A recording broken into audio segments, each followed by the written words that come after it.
Welcome back to the Deep Dive. Today we are immersing ourselves in the life of a figure whose biography is so fraught with genius, violence, and paradox that he remains one of the most compelling artists in history. Michelangelo Merisi da Caravaggio. It's a study in extremes, really. Here's a man who, in just over a decade, completely changed the course of Western art. Right. He brought this raw, unflinching realism and this unprecedented dramatic use of light to these sacred scenes. And yet, at the same time, for nearly half his career, he was a volatile street fighter. An outlaw, a fugitive with a death sentence literally hanging over his head. He was, by all accounts, a canonical master, a deeply flawed sinner, and, depending on who you ask, maybe the single most important influence on modern painting. He really did. He took the sublime and just dragged it down into the mud. Yeah, forcing you to confront holiness in the context of common, dirty, intensely human life. And that tension is exactly why we're still so fascinated by him. His work influenced the entire Baroque movement, not just in Italy, but all across Europe. And it was all about that combination of hyperrealism with his signature style. Tenebrism, that dramatic psychological use of shadow. Okay, so let's unpack this. Our mission today is a deep dive into the sources that detail his revolutionary style. But, more importantly, we're tracking the chronology of his short, wild, and incredibly violent journey. Right. We want to understand how a life of constant brawls, feuds, and narrow escapes shaped a body of work that redefined the sacred. Let's set the stage then. We're in northern Italy. Michelangelo Merisi, born in Milan, 1571. And he's known to history as Caravaggio, which wasn't his surname at all. No, it was the town. Exactly, the town about 35 kilometers away where his family had roots and where his father, Fermo, worked for the local marquess. But his childhood was, brutally cut short. Brutally. In 1576, the family fled Milan to escape the plague, and then in 1577, tragedy just hits him like a truck. His father and his grandfather die on the very same day. The same day. It's unbelievable, and it left his mother struggling to raise 5 kids in, real poverty. And you have to think that this early exposure to instability, to death, it has to color the raw emotionality you see in his work later on. Oh, absolutely. That poverty, combined with his regional artistic heritage, is what really shaped him before he ever even got to Rome. So at 13, he starts an apprenticeship. A 4-year apprenticeship in Milan under Simone Pietrozano. And Pietrozano was a pretty big deal, right? He was. The contract actually describes him as having been a pupil of Titian, which gave him a lot of clout. So what did Caravaggio learn there? He was exposed to the local Lombard art tradition. And this is a really critical distinction. Right. Because Rome, at this time, was dominated by Mannerism, which was this very intellectual, stylized, almost artificial kind of art. Right. Very dramatic, lots of poses. Exactly, histrionic. Lombard art, on the other hand, was all about simplicity, clarity, and this really strong attention to naturalistic detail. They called it the art of reality. So he shows up in Rome, already armed with a style that's basically the opposite of what the capital considered high art. And he doesn't exactly arrive as some promising young artist. He basically fled Milan in 1592. Fled. Why? The contemporary accounts are a little vague. They mention certain quarrels and wounding a police officer. So from the very beginning, he's in trouble with the law. From the very start. And when he got to Rome, the sources describe him as being in just dire straits. Naked and extremely needy. Naked and extremely needy, without fixed address and without provision. Short of money. It's a dramatic entrance, for sure. So how did he survive those first few years? They must have been brutal. He took the most meager lodging he could find, staying with this really stingy prelate named Pandolfo Pucci. Oh, this is the guy he called Monsignor Insalata. That's the one. Because Pucci apparently only ever fed him cold salad. That's incredible. To pay the bills, he joined the workshop of Giuseppe Cesari, who was the favorite artist of Pope Clement VIII. A real factory-like setup. So what was the job for the great future master Caravaggio in this prestigious workshop? Hack work. Total hack work. His specialty was painting flowers and fruit, just churning out decorative elements for Cesari's big commissions. Wow, so he's just painting filler. Pretty much. But that phase was short-lived. He got seriously ill, left Cesari's place to recover. But this hack work, the flowers and fruit, it leads directly to his first defining style, right? Absolutely. His earliest works we still recognize, like Boy Peeling a Fruit and The Young Sick Bacchus. Which is supposed to be a self-portrait from when he was sick? Many believe so. And in these early still lifes, His commitment to particularity, to specifics, just shocked the Roman elite. They were used to perfect, idealized forms. Caravaggio gave them flawed, intensely observed reality. And we have to talk about the detail in Boy with a Basket of Fruit. I read that a professor of horticulture actually analyzed the produce in that painting centuries later. That's right, and they identified specific cultivars of fruit, which is already amazing precision. But that's not the craziest part. Yeah. The most telling detail was the inclusion of fungal damage. A glomerella cingulata lesion, basically rot on a large fig leaf. Wait, so actual rot? On purpose? On purpose. This is extraordinary. Most painters idealize nature. They remove the imperfections. Caravaggio explicitly put them in. So why? Why do that? Is he just showing off his skill, or is there a bigger statement being made? It's both, but it's mainly philosophical. He was showing that beauty and reality are inseparable, even when reality includes decay. He's elevating the everyday. Exactly. By refusing to idealize, he's saying that the mundane, the imperfect, is worthy of serious art. It was a visual rejection of everything mannerism stood for. He basically said, I paint what I see, down to the rot. And that refusal to idealize becomes the engine of his whole career. It really does. After he recovers, he starts building his network, which was this mix of the respectable and the a distinctly not so respectable. So who was in his circle? He connects with Prospero Orsi, who gets him in front of collectors, the painter Onorio Longhi, who was his partner in street brawls, The Force? and critically, the young Sicilian artist Mario Minetti, who became his main model for so many of those beautiful early paintings. And these relationships helped him get his first real commercial success, didn't they? With multi-figure pieces. Yes, like the fortune teller and the hugely successful The Card Sharps. The fortune teller was a totally new subject for Rome, right? A Romani girl reading a young man's palm. But while she's distracting him, she's stealthily slipping the ring off his finger. It's a snapshot of street life, full of this quiet psychological drama. And the Card Sharps just amps that up. An innocent kid being cheated by these two pros. The detail on the boy's face, his vulnerability, is just heartbreaking. It was so popular that over 50 copies of it survive. But its greatest success was that it attracted the attention of Cardinal Francesco Maria del Monte. And Del Monte was the key. He was the key, a leading connoisseur, a huge figure in Rome. His patronage was the rocket fuel Caravaggio needed. It instantly took him from a poor hack painter to a protected artist. And Del Monte gave him a place to live, right? And commission. Lodgings, and a steady flow of commissions for these intimate chamber pieces, often featuring Minetti and other handsome young models. This is when he paints the musicians and the lute player. This period also sees his first religious work, like the Penitent Magdalene. And here he applies that same Lombard realism to a sacred figure. It's a profound shift. At the time, depictions of Mary Magdalene were always these huge histrionic scenes of suffering or ecstasy. But he strips all that away. Completely. What you see is just a girl. She looks exhausted. She's sitting on the floor, weeping, drying her hair. Her discarded jewels are scattered next to her. And the critics complained that it seemed not a religious painting at all. And that's the whole point. By showing her as a real person, caught in this moment of raw, observable grief, he humanized the spiritual story. He just rejected all the accepted formality and replaced it with what he saw. And that choice was about to ignite controversy all over Rome. So the moment Caravaggio steps out of Cardinal Del Monte's private chambers and onto the public stage, everything changes. Everything. In 1599, through Del Monte's influence, he lands the most important commission of his career, decorating the Contarelli Chapel. This was the big leagues. Absolutely. And when the two paintings, the Martyrdom of St. Matthew and the Calling of St. Matthew, were unveiled in 1600, they caused an immediate sensation.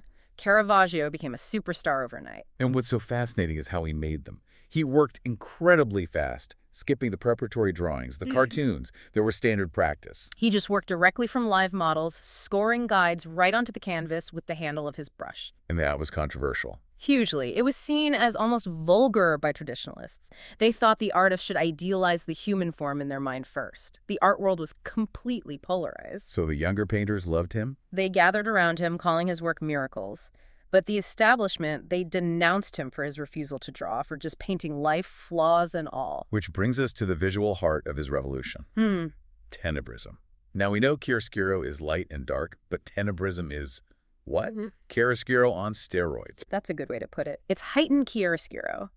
Tenebrism, it literally means shadowism. Okay. It's not just about light and shadow. It's about dramatic, almost total darkness serving as a void.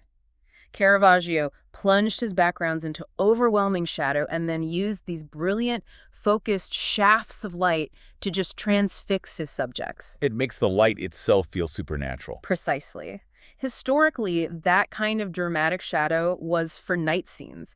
Caravaggio used it for daytime scenes, for spiritual moments, making the light feel like the hand of God cutting through the darkness of the world. This became the visual engine for the entire Baroque movement. The calling of St. Matthew is the perfect example. Jesus is off to the side. You can barely see him in this dark tavern, and he's pointing at Matthew, the tax collector. And look what's missing. There are no flying angels, no parting clouds, none of the usual signs of a divine moment. The conversion is shown only through that single beam of light slicing across the room, illuminating their faces. It forces you to focus on the psychological drama. Matthew's hand points to himself like, "Woo, me!" But his eyes are already starting to accept the call. It makes the spiritual experience feel immediate, like it could happen to anyone, anywhere. Exactly.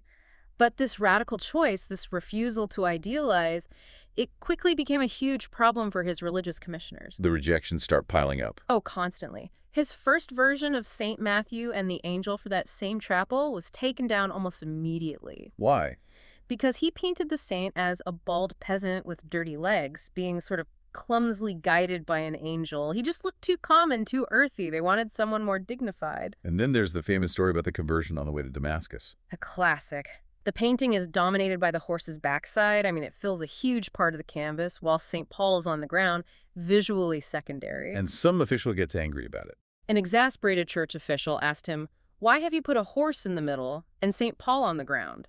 And Caravaggio's reply. Just, "Because." When the official pressed him, "Is the horse God?" Caravaggio's response was just brilliant defiance. He said, "No, but he stands in God's light." Wow. So for him, the reality of the composition, the light, that was more important than the religious hierarchy. It trumped everything. But the most famous rejection, the one that really shows the conflict, was the death of the Virgin. Commissioned for a Carmelite church, delivered, and then almost instantly rejected in 1606. The rejection had a few layers. His rival, Baglioni, was quick to spread the rumor that Caravaggio had used a well-known local prostitute as the model for the Virgin Mary. Which was already a huge problem. A huge problem. And on top of that, Baglioni claimed Mary was depicted as swollen with bare legs, a profound offense to decorum. It suggested real physical death. Decay. And there was a theological issue too, right? Yes, the sources suggest the Carmelites were worried the painting failed to assert the doctrine of the Assumption of Mary, the idea that she was taken, body and soul, into heaven. Caravaggio's Mary is just like dead, a real corpse. It was too real, too unvarnished. It didn't offer that comforting idealism the church wanted. But here's the thing, that rejection paradoxically confirms his genius, doesn't it? Absolutely. The second it was taken down, it was bought by the Duke of Mantua. On whose advice? On the advice of none other than Peter Paul Rubens. Rubens recognized the profound emotional power of the work, even if the Carmelites couldn't handle its truth. So even as the church is rejecting him, the smartest artists are fighting to get his work. They're clamoring for it. We should also touch on his secular work from this time, especially Amor vincit omnia, love conquers all. Painted for Vincenzo Giustiniani, the model was a young man known at the time as Cecco. Probably Francesco Bonari, who became an artist himself. Right, and he's painted as a nude Cupid, but he looks both like the Roman god and like a mischievous modern kid. He's grinning right at you, trampling all the symbols of human achievement, war, music, science. The reality of it is described as intense yet ambiguous. And that ambiguity is the point. It's hard to accept this, as one critic called him, grinning urchin, as a god, just like it was hard to accept his peasants as saints. He was blurring the line between the ideal and the real, making the myth and the model inseparable. So as Caravaggio's fame is hitting its peak, his violent reputation is right there with it. Oh, absolutely. You can't separate the genius of the art from the chaos of the life that was fueling it. The police records fill many pages, as one source noted. He was a genuine outlaw. He really was. An early notice from 1604 describes him perfectly. It says, after a fortnight's work, he will swagger about for a month or two with a sword at his side, ever ready to engage in a fight or an argument. So he lived as aggressively as his paintings looked. He cultivated that image. Right. And we should trace this chronology of conflict because you see this clear escalation of rage and, impunity. It starts with feuds, right? In 1603, he's arrested for defaming his rival, Giovanni Baglioni. And this wasn't just a simple dispute. Caravaggio and his friends wrote and distributed these deeply offensive poems about Baglioni. He ended up in jail for a month. Then the next year, 1604, things get even worse. More arrests. Illegal weapons, insulting city guards. But the most absurd and memorable incident involved food. The famous artichoke incident. Yes, he was sued by a tavern waiter after he threw a plate of hot artichokes in the guy's face. Why? What was the dispute about? He'd asked if they were cooked in butter or oil. When the waiter was, I guess, disrespectful in his answer, Caravaggio just lost it. Over artichokes. It's so petty, but it shows you that hair-trigger temper he had. It really does. Then in 1605, the violence gets serious again. He badly injures a notary, a man named Mariano Pasqualone. And this was over a woman, right? A model named Lena. Michelangelo's girl, as she was called in a deposition. This was serious enough that he had to flee Rome for 3 weeks until his patrons could smooth things over. He comes back, and is right back to it, sued by his landlady for not paying rent. Prudenzia Bruni. And his retaliation for her lawsuit was, well, it was unhinged. He threw a bunch of rocks through her window at night. Which naturally led to another lawsuit. He was just living in constant chaos. Total chaos. But all of this was just the prelude to the catastrophic event that changed his life forever? The killing of Ranuccio Tomassoni on May 29, 1606. This was the point of no return. Tomassoni was not someone to mess with. He was a gangster from a wealthy, connected Roman family. The fight, whether it was a duel or a brawl, happened at Campo Marzio, and Tomassoni ended up dead. And the reason for the fight is still debated, isn't it? The official story, or the clean one, is that it was over a gambling debt from a game of palla, a kind of tennis. But there are other, more dramatic rumors. Oh yeah, some accounts say it was jealousy over his model and lover, Filippo Melandroni, who Tomassoni was apparently pimping. And there was a much more gruesome rumor. That the fight started after a botched castration attempt. We don't know the exact provocation, but the result is clear. Caravaggio wounded Tomassoni, possibly hitting the femoral artery, and the wound was fatal. And Caravaggio was wounded himself. Seriously wounded, but he managed to escape. But this time, his powerful patrons couldn't protect him. The Tomassoni family was powerful, and they wanted justice. And justice came swiftly. He was sentenced to beheading for murder. But it wasn't a formal execution. No, it was an open bounty, a bando capital. This meant anyone in the Papal States could legally kill him on sight and just present his head to the authorities to collect the reward. So anyone could just kill him. Legally. Anyone. He became a marked man. He had to flee Rome immediately. And the psychological impact of this, of being a man condemned to lose his head, it shows up in his art right away. Yes, severed heads. He becomes obsessed with them. He starts painting his own face as the severed head of Goliath or John the Baptist. It was a continuous, grim self-portrait of a man living with his own execution warrant. The final 4 years of his life are just frantic, desperate movement across southern Italy and Malta. But despite all that turmoil, it was an incredibly productive period. He had to paint to live and to try and secure the pardon he so desperately wanted. His first stop was Naples. Right, safely outside Roman jurisdiction. He's protected by the Colonna family, and his fame had preceded him. He became the most famous painter in Naples pretty much overnight. And he's working at a furious pace, landing major commissions. Major ones. The Madonna of the Rosary and the monumental The Seven Works of Mercy. The Seven Works of Mercy is incredible. He depicts all 7 acts of compassion, feeding the hungry, clothing the naked in one single dramatic scene. It's a structural masterpiece, and it's still in the church it was commissioned for today. But he didn't stay long. In 1607, he moved to Malta. And that was a strategic move, wasn't it? Very strategic. He was hoping the Grand Master of the Knights of Malta, Olaf de Wignacourt, could use his influence to get him a papal pardon. And Wignacourt was impressed enough to make him a Knight of Malta. He was inducted in 1608, and sources say Caravaggio was incredibly proud of this. It gave him status and protection. And his time in Malta produced some of his greatest work. Some of his darkest, too, like the beheading of St. John the Baptist. Which is legendary. It's his largest canvas, and it's the only painting he ever signed. And the way he signed it is just morbidly perfect. He wrote his name, F. Michelangelo, for Fra Michelangelo, in the spilled blood of the Baptist on the pavement. Wow. But that status, that protection, it didn't last. Not at all. By August 1608, just a few months later, he was arrested and imprisoned after another brawl, this time with an aristocratic knight.